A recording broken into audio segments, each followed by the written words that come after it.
Kalau orang beriman, pasti dia orang baik. Nah sekarang cek, sudah baik belum? Jangan tunjuk orang. Kalau satu menunjuk begini, 4 itu kembali ke kita. Tunjuk diri kita masing-masing dulu.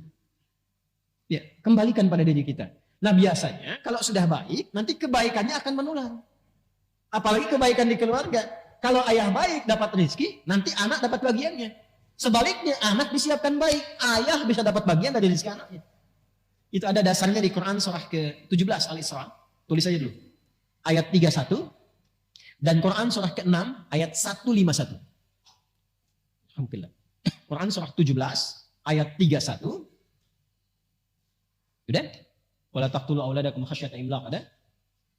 Baik, itu Quran surah 17 Al-Isra ayat 31. Nanti kebalikannya Quran surah ke-6 ayat 151. Sudah? Nah, catat aja dulu. Catat dulu ya.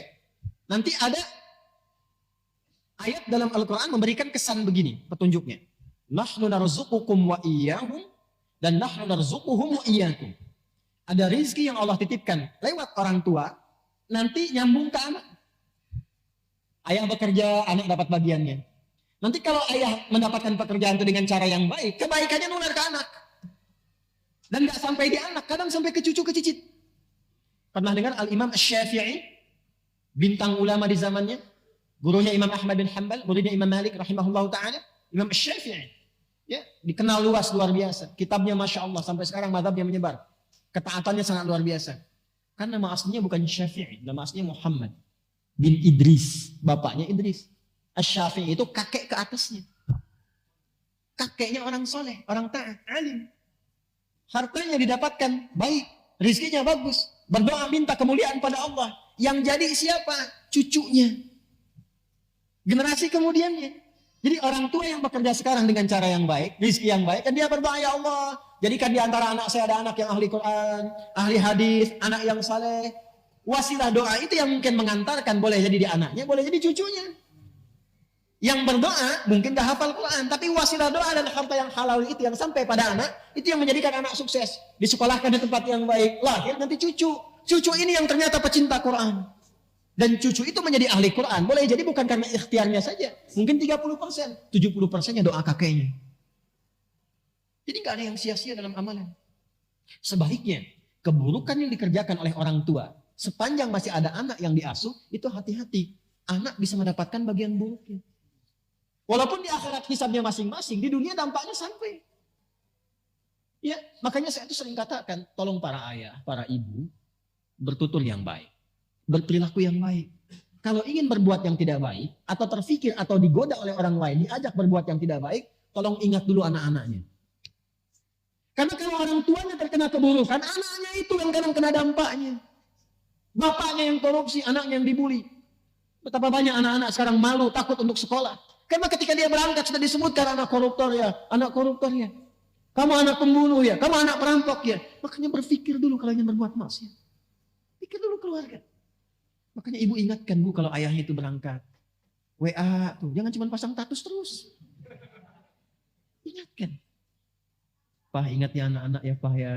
Insya Allah kami bisa tahan lapar. Tapi kami nggak bisa tahan panasnya neraka Pak. Ya memang hari ini panas banget Pak ya, apalagi di neraka. Bisikin. Bisikin. Anak-anak kita tuh di TK udah dilatih untuk membisikkan ke orang tuanya. Ya, bisikin kebaikan-kebaikan. Insya Allah kalau terus diingatkan tuh terjaga. Terjaga. Ada dulu orang-orang soleh begitu. Jadi kalau setiap suaminya kerja, istrinya membisikkan. Seperti tadi. Terjaga dia.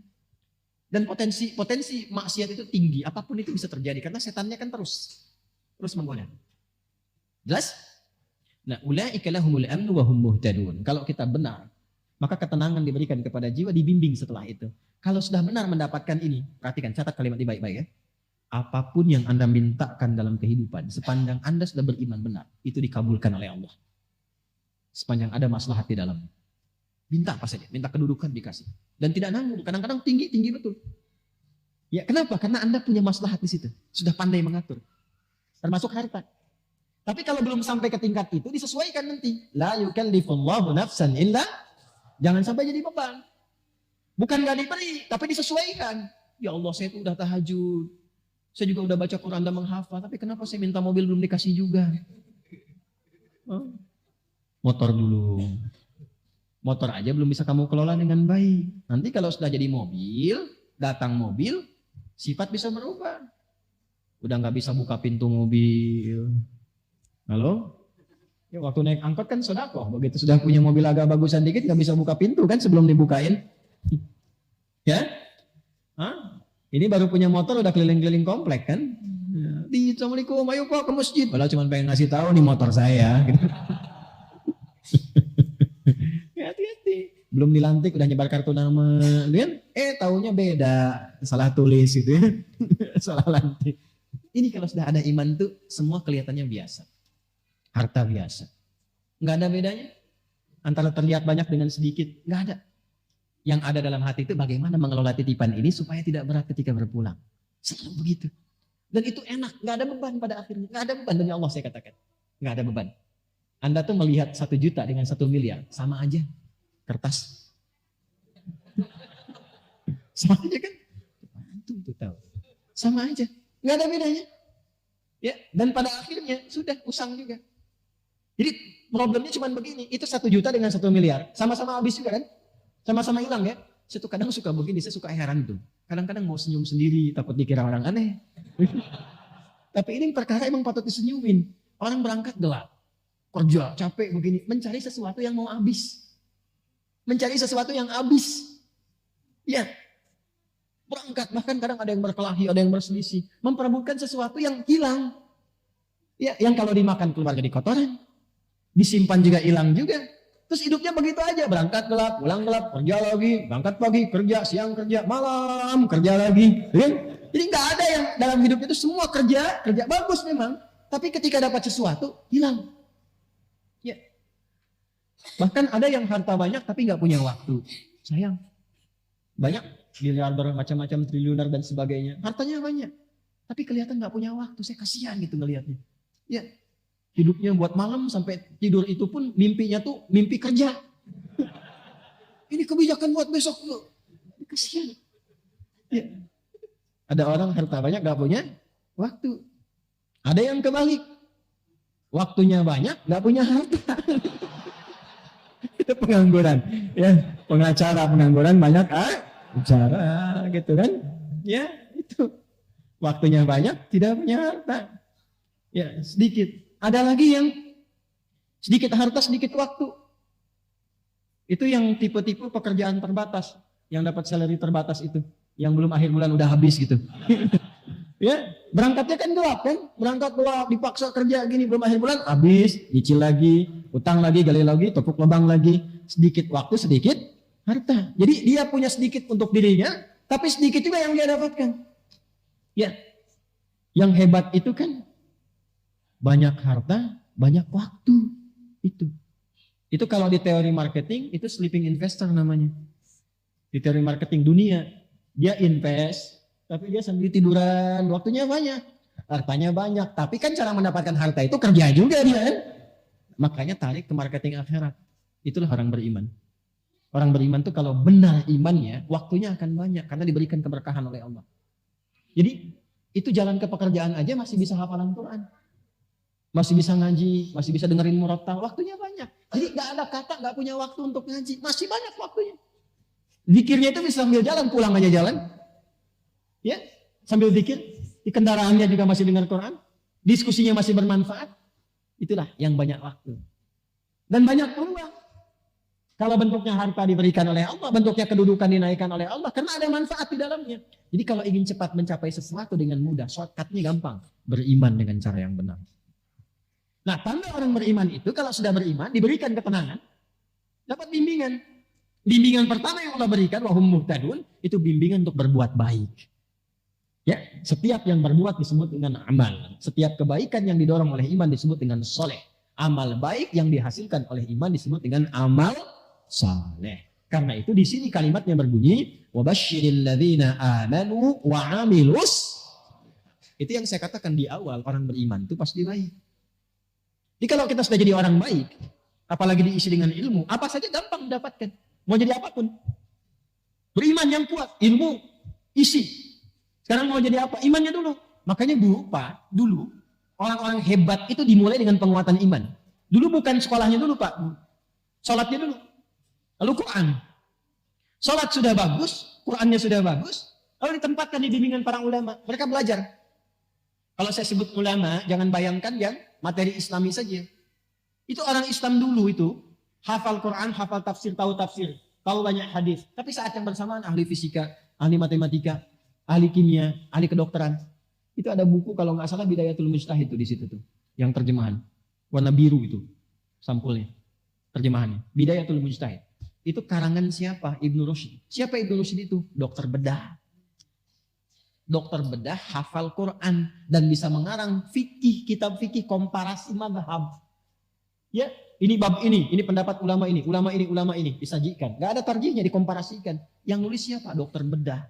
Jadi dokter bedah dulu tuh dokter spesialisasi pembedahan tapi juga hafal Quran. Itu yang sekarang mesti kita wujudkan. Dan akhirnya apa? Muncul khazanah keilmuan, muncul peradaban. Saya mengharapkan besok ada pilot ahli Quran, arsitek hafal Quran, polisi, tentara, pejabat ahli Quran. Kalau sudah begitu pasti baik. Pasti baik. Ada yang datang ke dokter berobat. Bapak kenapa? Saya kepalanya kok kayak vertigo gitu. Yang dirasakan apa? Kayak bolak-balik, kayak gempa begini. Kapan terjadinya? Itu kalau tetangga saya tuh dia pakai mobil baru, saya vertigo. Dia pakai baju baru, saya pusing. Ya. Udah, karena dokternya ahli Quran, nggak akan dikasih obat kimiawi, nggak akan dikasih obat herbal. Ini Pak resepnya, Quran surat sekian ayat sekian. Ulang. Oh ini di mana apoteknya? Di masjid. Ada begitu, lebih cepat gitu. Kan sekarang matanya pada sehat, tapi mata hatinya sakit. Dia bisa bedakan tuh sendal bagus, sendal jelek. Tapi pulang dia pakai sendal orang. Yang terjadi di sini, ya, karena kita ngaji, paham? Nah ini, jadi kalau sudah begini, wabasyiril ladzina amanu wa amilus shalihat. Itu yang harus kita tanamkan pada jiwa, jadi orang baik. Tapi kebaikannya diisi oleh iman. Nanti kalau sudah konsisten, Allah akan tambahkan nikmatnya dan gak usah repot-repot. Mau masuk ke kampus bagus, nanti Allah tunjukkan. Mau dapat jabatan promosi, gak usah pakai rumus-rumus yang maksiat, nyogok ini itu macam. Nanti ditunjukkan sendiri. Tiba-tiba datang orang baik, tiba-tiba datang komandan baik, dikasih referensi, tiba-tiba pimpinan mengarahkan. Bisa terjadi. Allah itu kalau sudah menetapkan seorang hamba baik, ditemukannya dengan yang baik lagi. Baik dengan baik terus. Dan menebarkan aura kemuliaan. Dan bisa menerima di posisi apa Allah tempatkan. Jadi cara berpikirnya begini. Allah kasih ini berarti yang diinginkan ini. Alhamdulillah ditempatkan di sini berarti harus ada kebaikan di tempat ini. Kalau dia sudah khatam nanti dipindahkan. Begitu cara berpikirnya. Jadi nggak sibuk nyari ini nyari itu, capek sendiri. Ya pulang ke rumah juga yang di rumah gak dapat kebagian berkahnya. Ya berkah waktu, berkah kasih sayang, berkah perhatian, berkah macam-macam. Jelas? Baik. Nanti kalau sudah seperti itu pulang ke akhiratnya pun mendapatkan penerimaan terbaik. Ya dari hasil amal soleh yang dihasilkan lewat imannya. Penerimaan itulah yang menghasilkan jannah. Ya dan dia berhak mendapatkan itu. Haknya itu yang menggunakan kata anna dan lahum yang kemarin saya bahas. Wabasyiril ladzina amanu wa amilus salihati anna lahum jannatin tajri min tahtihal anhar.